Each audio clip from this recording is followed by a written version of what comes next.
नमस्कार, प्रदेश हमारा देख रहे हैं आप सबके साथ मैं हूं प्रियंका राय। इस बुलेटिन में सबसे पहले बात करेंगे प्रदेश की 4 बड़ी खबरों की। पहली बड़ी खबर है सीपी जोशी से जुड़ी। सीपी जोशी ने कांग्रेस पर बड़ा हमला बोला। वहीं टोंक में शंकर मीणा हत्याकांड के सीबीआई जांच सीआईडी सीबी को सौंप दी गई है। वहीं राजधानी जयपुर में प्रॉपर्टी डीलर को गोली मार दी गई है तो राजधानी में ही बेजुबान की बेरहमी से हत्या कर दी गई। और सबसे पहले जयपुर से मिल रही बड़ी खबर का रुख कर लेते हैं, जहां पर प्रॉपर्टी कारोबारी पर फायरिंग का मामला और मामले को लेकर इस वक्त का बड़ा अपडेट आपको बताते चले। बदमाशों ने कारोबारी को 2 से 3 घंटे तक बंधक बनाकर रखा था। कारोबारी गणेश जाट से 1 करोड़ रुपए की फिरौती मांगी गई। 1 करोड़ देने से इनकार करने पर 50 लाख रुपए मांगे गए। कारोबारी गणेश ने परिचित को फोन कर पैसे मांगे। रुपए मिलने से देरी से नाराज लुटेरों ने पैरों में गोली मारी।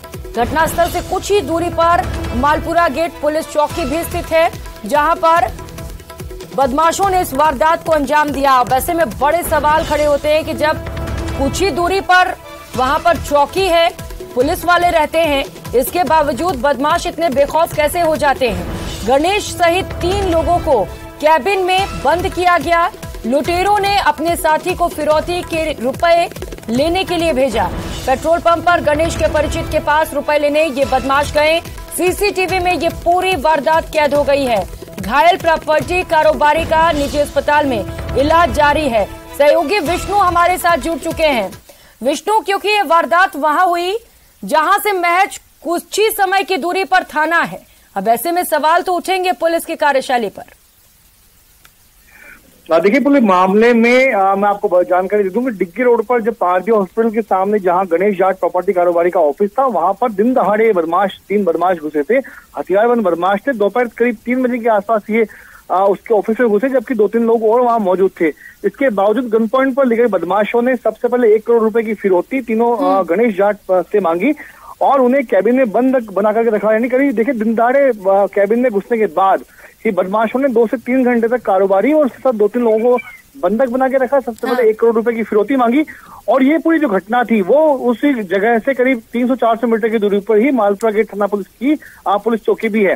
उसके बावजूद बदमाशों ने सबसे पहले 1 करोड़ की फिरौती मांगी। जब रुपए देने से इनकार किया तब 50 लाख रुपए की डिमांड की और आखिरकार 10 लाख रुपए देने पर सहमति बनी। जिसके बाद बदमाशों ने गणेश जाट ने अपने एक परिचित को फोन किया, पेट्रोल पंप चालक को, और वहीं पर बदमाशों ने अपने एक साथी को रुपए लेने के लिए पेट्रोल पंप पर भेजा, जिसका फुटेज भी जो है वो सामने है। हमने सबसे पहले न्यूज 18 पर दिखाया था। जिसके बाद जब रुपए मिलने में देरी हुई तब बदमाश का जो सब्र का बांध था वो टूट गया और उन्होंने उसको धमकियां देते हुए ताबड़तोड़ पैरों में गोलियां मारी, 2 से 3 गोलियां मारी, जिससे गणेश जाट वहां घायल हो गया और बदमाश वहां से उनकी कार लूट करके फरार हो गए। तो फुटेज में आए चेहरे के आधार पर पुलिस बदमाशों की तलाश कर रही है, लेकिन अभी तक पुलिस की खाली हाथ है। नाकाबंदी करवाई गई है, लेकिन उसके बावजूद भी अभी तक लुटेरों को खुलासा जो सुराग हुआ है वो नहीं लग सका। बिल्कुल विष्णु, अब तक पता नहीं चल सका है कि आखिर बदमाश कहां फरार हुए, क्योंकि गाड़ी भी जो पीड़ित है उसी की। ऐसे में तो कम से कम नाकाबंदी करके अब तक पता लेना चाहिए पुलिस को कि आखिर बदमाश कहां फरार हुए हैं। लेकिन थाने से महज कुछ ही समय की दूरी पर विष्णु आप अंदाजा लगा सकते हैं, हम समझ सकते हैं कि बदमाश कितने बेखौफ हो चले हैं। जहां पुलिस एक और कहती है आमजन में विश्वास, बदमाशों में खौफ ऐसा दिख तो नहीं रहा है। देखिए, जिस तरह से इस पूरी वारदात को अंजाम दिया है उससे से बिल्कुल नहीं लगता कि बदमाशों में, लुटेरों में कोई किसी भी तरह का पुलिस को खौफ था। क्योंकि दोपहर 3 बजे बदमाश इस ऑफिस में घुसे थे, प्रॉपर्टी कारोबारी के ऑफिस में घुसे थे। उसके बाद में 2 से 3 घंटे तक उस कारोबारी को उसी के ऑफिस में बंधक बना करके रखा। ये बहुत बड़ी वारदात है। आमतौर पर जो लूट की वारदातें होती है उनमें 5 से 7 मिनट में बदमाश भाग निकलते हैं, लेकिन बदमाश यहाँ पर 2 से 3 घंटे ठहरे, बंधक बना करके रखा। 1 करोड़ रुपए की फिरौती मांगी गई और उसके बाद 10 लाख रुपए की सहमति बनने पर अपने साथी को रुपए लेने के लिए भेजा। तो जो बदमाश है इस गैंग में शामिल, ये माना जा रहा है कि बदमाश। बिल्कुल विष्णु, बदमाश जाते हैं, बंधक बनाते हैं, 2 से 3 घंटे तक वहीं पर रहते हैं, फिरौती मांगते हैं और जब पैसे नहीं मिलते हैं तो पैर में गोली मारते हैं और पीड़ित की ही कार लेकर फरार हो जाते हैं। इन सब के बीच सबसे बड़ा सवाल अब यही है कि आखिर बदमाश इतने बेखौफ कैसे हो गए और कब तक ये बदमाश पुलिस की गिरफ्त में होंगे। बहुत शुक्रिया आपका विष्णु तमाम जानकारियों के लिए। और खबरों में आगे बढ़ेंगे। बीजेपी नेताओं ने आज कांग्रेस पर जमकर हमला बोला। केंद्रीय मंत्री पीयूष गोयल, बीजेपी प्रदेश अध्यक्ष सीपी जोशी और पूर्व सीएम वसुंधरा राजे ने हमला बोला। सुनिए क्या कुछ कहा। और जब जब देश में कांग्रेस की सरकार आई तब तब देश में महंगाई चरम सीमा पर जाती थी, बढ़ते रहे। हाल में मैं कांग्रेस के उस समय के वित्त मंत्री श्री पी चिदम्बरम जी का बयान देख रहा था। पत्रकार ने उनको पूछा कि आप मोदी जी पे टिप्पणी करते हैं, लेकिन आपके समय तो 12% महंगाई थी, अब तो 4.25% महंगाई है, 1/3 महंगाई है। तो उसके जवाब में चिदम्बरम जी कहते हैं उसकी जिम्मेदारी मेरी नहीं थी, प्रणब मुखर्जी की। मैंने कभी भी इतनी कमजोर व्यवस्था नहीं देखी। एक व्यक्ति जो बाद में राष्ट्रपति बन गया, एक व्यक्ति जो आज इस दुनिया में नहीं है, उनके ऊपर जिम्मेदारी ठहराना। दुष्कर्म में राजस्थान देश में 1 नंबर का राज्य बन गया, और वो भी उन परिस्थितियों में जब देश के एक मंत्री सदन में कहते हो कि ये मर्दों का प्रदेश है। इस दुष्कर्म के विषय पर राजस्थान के मुख्यमंत्री स्वयं कहते हो कि इसमें अधिकांश मामले फर्जी पाए जाते हैं, तो कहीं न कहीं राज्य सरकार की जो गंभीरता है वो नहीं दिखती। कानून लचर है और इसी के कारण एक के बाद एक घटनाएं राजस्थान में हो रही है। इसलिए नारी शक्ति महिला मोर्चा हमारा एक बड़ा 5 तारीख को जयपुर में एक प्रदर्शन होगा। उसके बाद 12 तारीख को झुंझुनू में किसानों का संपूर्ण कर्जा माफी को लेकर जो वादा किया था, उसको लेकर झुंझुनू में किसानों के हक को लेकर ऐसी चूक भैया अपने को नहीं करनी है, क्योंकि सत्ता प्राप्ति के लिए कांग्रेस वाले कुछ भी करने को तैयार है और कहीं भी नहीं रुकेंगे। एक बड़ा अंतर है भारतीय जनता पार्टी और कांग्रेस के अंदर। कांग्रेस हमेशा सत्ता प्राप्त करने के लिए लालायित है और भाजपा सत्ता में सेवा करने के लिए हमेशा अग्रसर है। 36 से 36 कौम एक साथ सुख शांति और समृद्धि के साथ रहे। उधर अलवर सांसद बाबा बालकनाथ के फिर से बिगड़े बोल सामने आ गए हैं। बाबा बालकनाथ ने कांग्रेस सरकार को मुगलिया सरकार करार दे दिया है। सुनिए।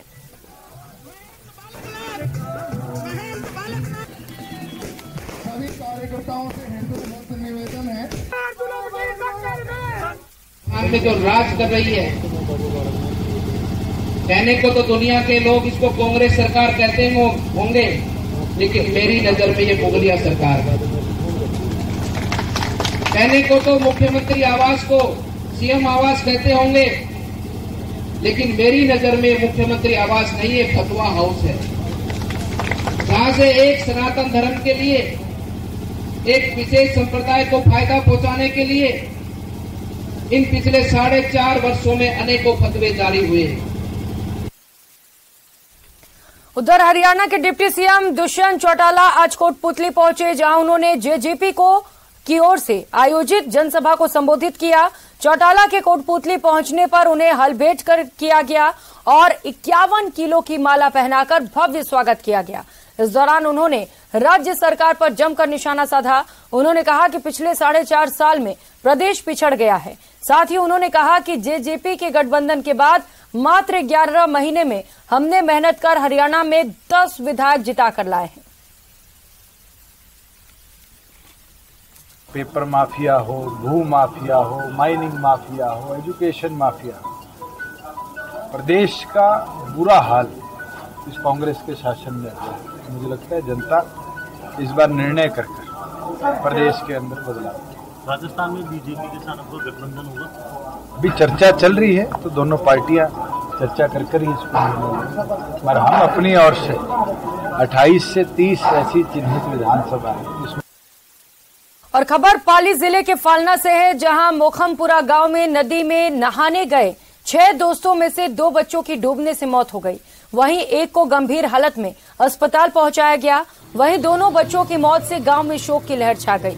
बता दें कि आज 6 दोस्त मोखमपुरा गांव नदी में नहाने गए थे, जिनमें 3 बच्चे गहरे पानी में उतर गए, जिसमें 2 लोगों की डूबने से मौत हो गई।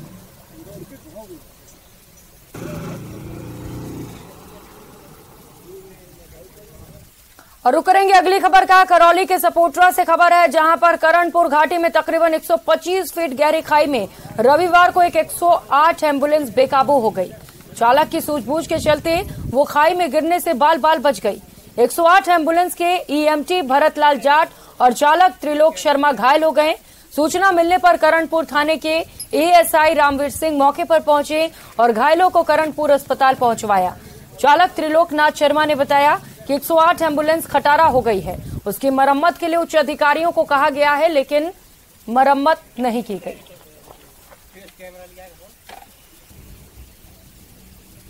सूचना मिली कि 1 से 8 एम्बुलेंस और घाटी में नहीं कटने का कोई टेक्निकल खराबी आने के कारण वो घाटी में लटक गई, जिस पर ड्राइवर और कंडक्टर के छोटी मोटी चोट आई थी, कंपाउंडर और ड्राइवर के।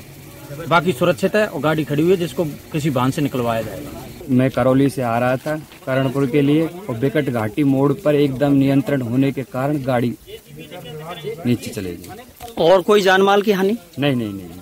वैसे बच गए हम। सुरक्षित रहे। बच गए। एम्बुलेंस भी और आप भी? हाँ, ऊपर वाले। कितने लोग थे इसमें? 2 ही थे।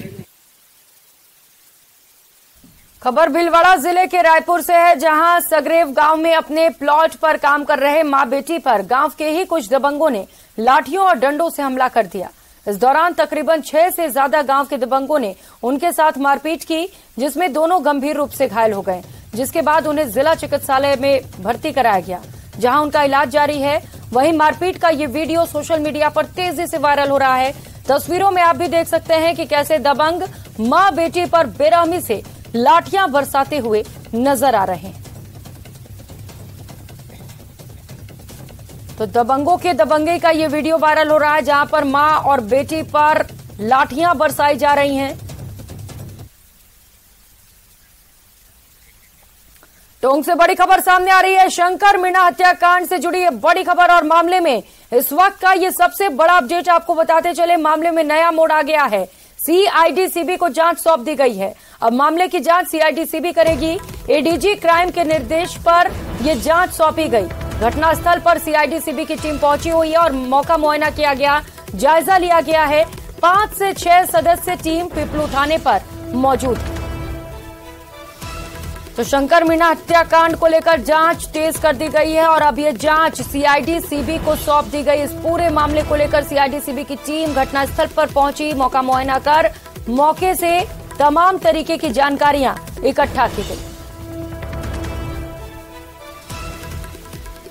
तो लगातार शंकर मीणा हत्याकांड को लेकर बवाल बढ़ता चला जा रहा है। लोग न्याय की मांग कर रहे हैं और इसी को लेकर अब जांच सीआईडीसीबी को सौंप दी गई है।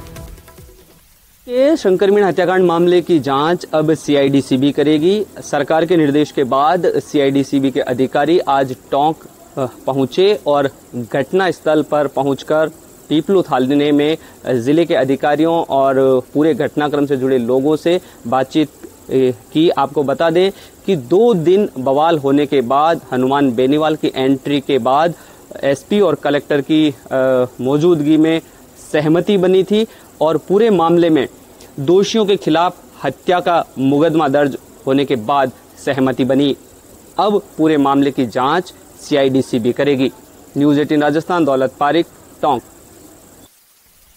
और श्रीगंगानगर से इस वक्त की बड़ी खबर सामने आ रही है, जहां पर सूरतगढ़ में ट्रक और ऑटो में भीषण टक्कर हो गई। ऑटो सवार चालक सहित 2 लोगों की मौत हो गई है। सूचना मिलने के बाद पुलिस मौके पर पहुंची, शवों को कब्जे में लेकर मोर्चरी में रखवाया गया है। हादसे के बाद की तस्वीरें भी आप देख पा रहे हैं, जहां पर भीषण सड़क हादसा हुआ है। दर्दनाक हादसे में 2 लोगों की मौत हो गई है। गाड़ियों के परखच्चे उड़ गए हैं। ये तस्वीरें आप देखकर अंदाजा लगा सकते हैं कि कितना भीषण और भयावह ये हादसा रहा होगा, जिसमें 2 लोगों की मौत हो गई है। अब पुलिस पूरे मामले को लेकर जांच पड़ताल कर रही है कि आखिर ये हादसा कैसे हुआ। अब ये तस्वीरें देखिए जरा, जहां पर ट्रक और ऑटो में जोरदार टक्कर हुई और इसके बाद गाड़ियों के परखच्चे उड़ गए, 2 लोगों की मौत हो गई।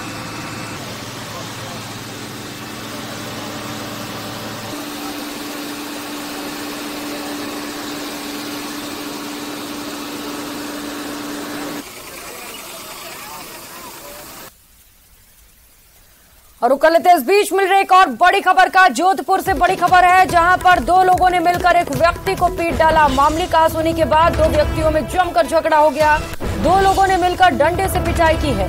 सोशल मीडिया पर इसका वीडियो भी तेजी के साथ वायरल हो रहा है और पुलिस पूरे मामले को लेकर जांच में जुटी हुई है। तो ये वीडियो आप देख पा रहे हैं, जहां पर मामूली कहासुनी हुई और इसके बाद मामला बढ़ता चला गया। मारपीट तक नौबत पहुंच गई और इसके बाद लाठी और डंडों से जमकर व्यक्ति की पिटाई कर दी गई। अब ये वीडियो तेजी के साथ वायरल हो रहा है और पुलिस इस पूरे मामले को लेकर तफ्तीश कर रही है। तो बेरहमी से एक शख्स की पिटाई की गई है। सड़क पर दिन दहाड़े लाठियों से हमला किया जा रहा है। आसपास लोग गुजर भी रहे हैं, लेकिन किसी ने वहां पर पहुंचकर इसे रोकने तक की जहमत नहीं उठाई। और टोंक के टोडा राज सिंह से इस वक्त की बड़ी खबर सामने आ रही है। बिसलपुर जयपुर पेयजल लाइन में फिर से लीकेज का मामला सामने आ रहा है। माइनर लीकेज को नजरअंदाज करना भारी पड़ गया। सूरजपुरा फिल्टर प्लांट से 5 किलोमीटर दूर लीकेज हुई है। लीकेज से पानी अब आसपास के खेतों में भर रहा है।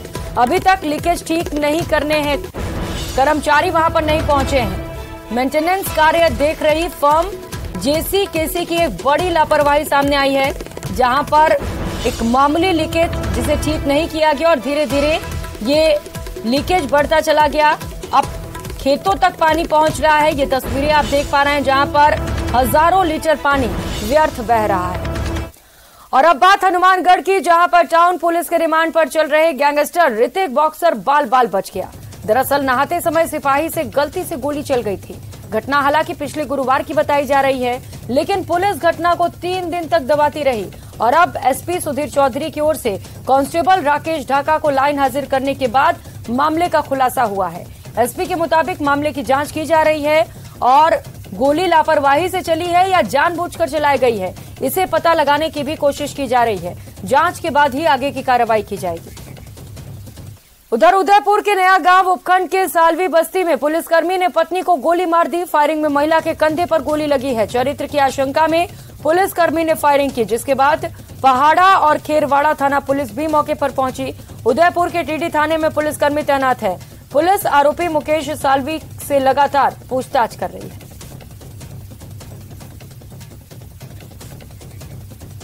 और अब बात कोटपुतली की, जहां पर शाहपुरा त्रिवेणी धाम के पास टोल प्लाजा पर स्कॉर्पियो कार सवार बदमाशों ने जमकर हंगामा किया और लाठी और डंडों से टोल कर्मियों पर हमला कर दिया। हमले में मैनेजर समेत 3 टोल कर्मियों को चोटें आई हैं। टोल मैनेजर की ओर से पुलिस थाने में रिपोर्ट भी दी गई है। हमले के पीछे अवैध वसूली की बात सामने आई है। बताया जा रहा है कि त्रिवेणी धाम के निकट टोल प्लाजा पर जयपुर नंबर की एक स्कॉर्पियो पर आधा दर्जन बदमाश लाठी और डंडे लेकर पहुंचे और मैनेजर ऑफिस में घुसकर जमकर धमकी दी गई और मारपीट की गई। शोर सुनकर बीच बचाव करने पहुंचे अन्य टोल कर्मियों से भी बदमाशों ने मारपीट की। यहां लगे CCTV कैमरे में बदमाशों की तस्वीर कैद हो गई है।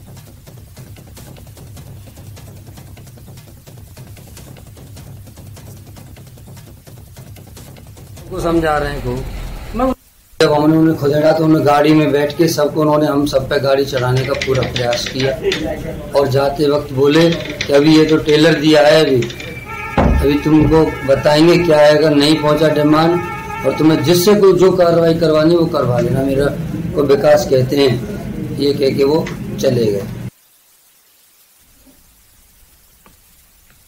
उधर प्रतापगढ़ जिले के अरनोद पुलिस ने एक बड़ी कार्रवाई को अंजाम देते हुए तस्करी के मामले में 2 पुत्र सहित पिता को गिरफ्तार किया है। SP अमित कुमार ने बताया कि अरनोद थाना अधिकारी के नेतृत्व में अफीम तस्करी के मामले में 2 पुत्र और पिता को गिरफ्तार किया गया, जिनके पास से 3 किलो अवैध अफीम और 3 कार और इसके साथ साथ 5 मोटरसाइकिल के साथ 14 लाख रुपए नकद भी जब्त किए गए हैं।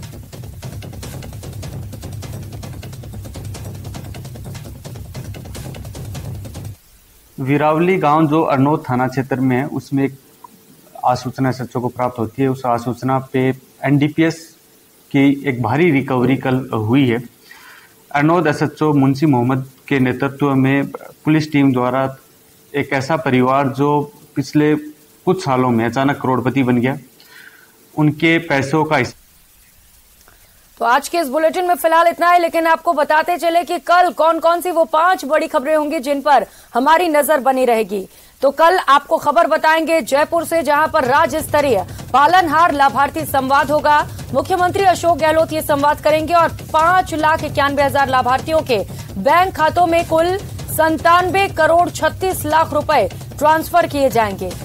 खबर ये भी बताएंगे जहां पर प्रधानमंत्री नरेंद्र मोदी का 8 जुलाई को बीकानेर का दौरा होने वाला है। नेता प्रतिपक्ष राजेंद्र सिंह राठौड़ और बीजेपी प्रदेश अध्यक्ष कल बीकानेर संभाग के सांसदों और विधायकों की बैठक लेंगे। खबर इस पर भी नजर रहेगी हमारी, जहां पर किसान नेता राकेश टिकैत कल हनुमानगढ़ के नोहर आएंगे। फसल बीमा क्लेम की मांग को लेकर किसान कल नोहर एसडीएम कार्यालय पर अनिश्चितकालीन महापड़ाव डालेंगे। खबर वो वाली भी बताएंगे जहां पर पूर्व सीएम वसुंधरा राजे झालावाड़ का दौरा करेंगी। कल वसुंधरा राजे झालावाड़ और मंडावट क्षेत्र के दौरे पर रहेंगी। और इसके साथ साथ खबर ये वाली भी आपको बताएंगे, जयपुर से एक खबर है जहां पर कल जंतर मंतर पर शाम 7 बजे वायु परीक्षण होगा, जिसमें नामचीन ज्योतिषी शामिल होंगे। प्रदेश में मानसून कैसा रहेगा, ध्वज पताका फहराकर अनुमान लगाया जाएगा। तो इन 5 बड़ी खबरों पर हमारी नजर रहेगी। लगातार खबरों का सिलसिला जारी है, आप बने रहिए हमारे साथ। नमस्कार।